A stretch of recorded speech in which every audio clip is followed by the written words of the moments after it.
توی پرورشت شکست میخوری اگه اولین قدمت رو درست بر نداری.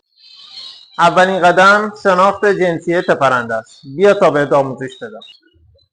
توی اکثر فنج‌ها آوازخوانی و رقص روی چوب رو از نرها شاهد هستیم، اما علاوه بر اون توی زبرا رنگ لب، خالپهلو و راه داخل سینه رو شاهدیم، اما ماده ها این ویژگی ها رو ندارن. توی فنج نرگسی یا فنج جاوا علاوه بر آوازخوانی و رقص روی چوب، از روی رنگ نوک و رینگ دور چشم میشه تشخیص داد. نرها رنگ پررنگتر و ماده ها کمرنگترن.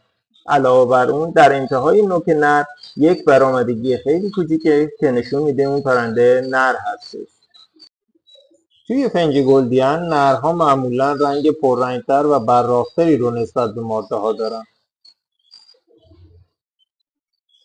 در فنج گلوبریدن نرها دارای روبان قرمز یا زرد رنگ هستند.